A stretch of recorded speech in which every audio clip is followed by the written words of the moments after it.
có mạt nước gì cả. Nhưng mà thì chắc không phải đâu. Không phải.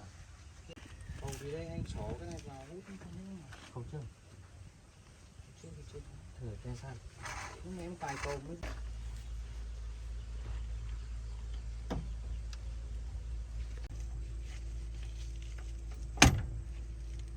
Rồi xem là hai cái hột đấy còn không.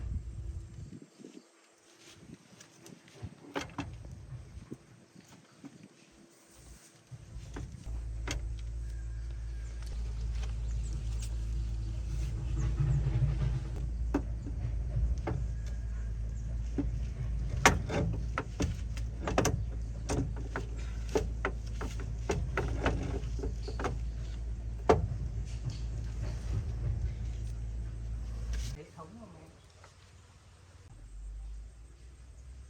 Số 9 tháo xả dầu ra không có mạt. Sao đây? Nó bé như cái hàm mưu. Không có. Sao nó cái mặt này nó Khỏe, cái mềm khỏe. cái bánh răng lai nó ra xuống phụ. Cái đấy kiểu cơm luôn.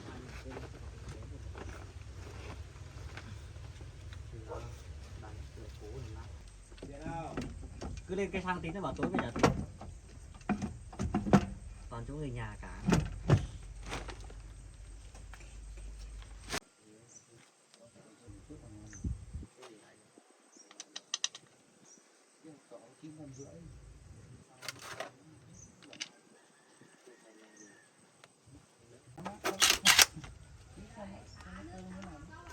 Lắp xong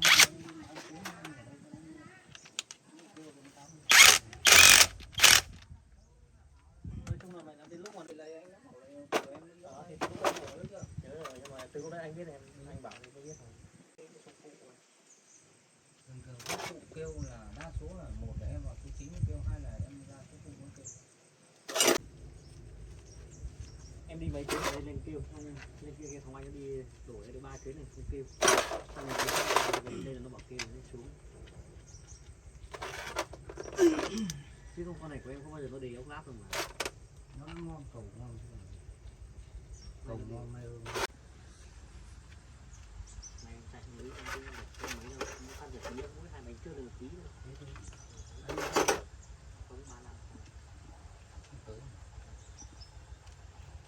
Nó còn dần lên 4 năm rồi. Nó ăn bây giờ từ 1,5 mét.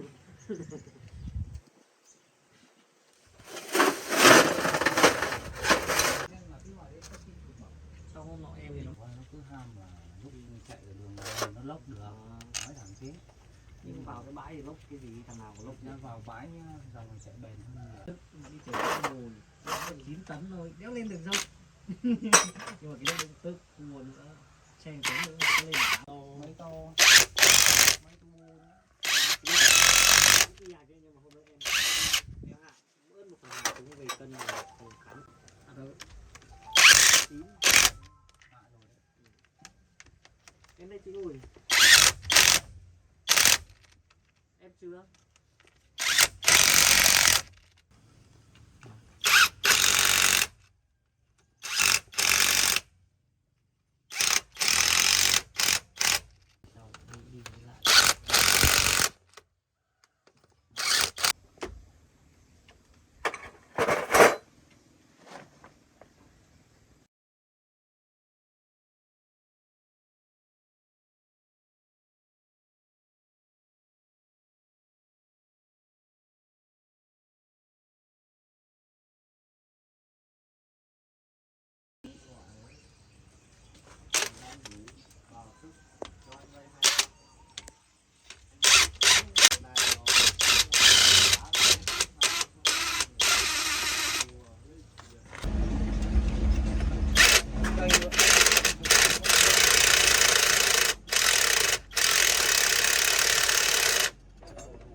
nãy vừa thấy ở ngoài kia.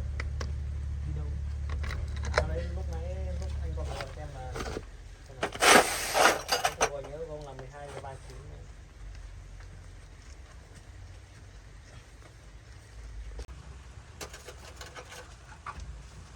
Sự vội vàng đều trả giá mà kiếm.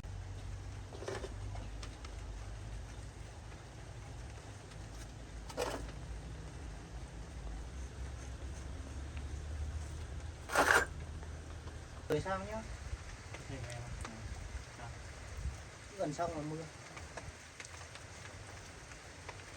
Bố của anh rất tình mưa nữa.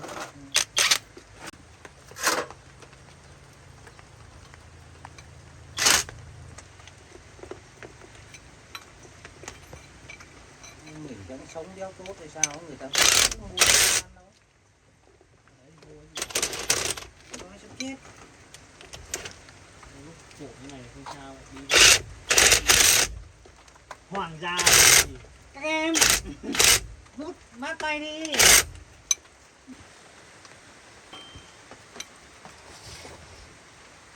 Nó quên mình kêu miếng một nhà. Cái bọn đấy là cái gà đấy là cái thiết tha. Đâu còn gà.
Người ta có tiền không bao giờ làm những bài cờ linh tinh, không bao giờ làm cái chuyện trò nghèo.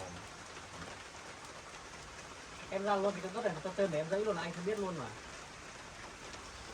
Bơm chén.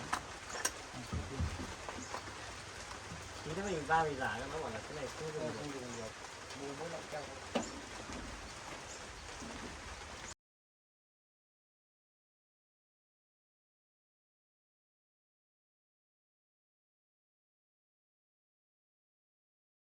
Xe bao không đồng không ngập nước.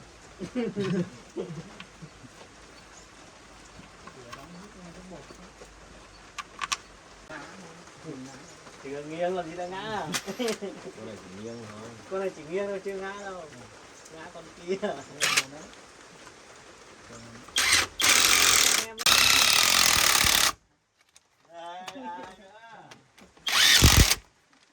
Anh em lên hết bên phụ. Vừa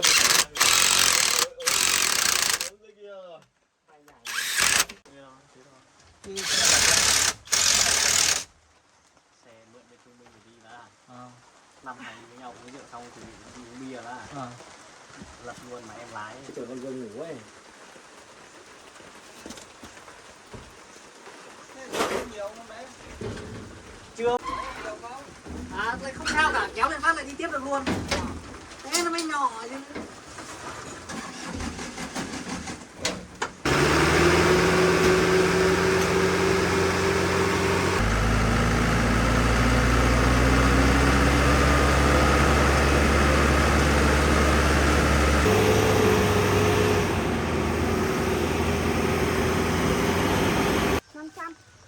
tiền Cảm ơn nhá.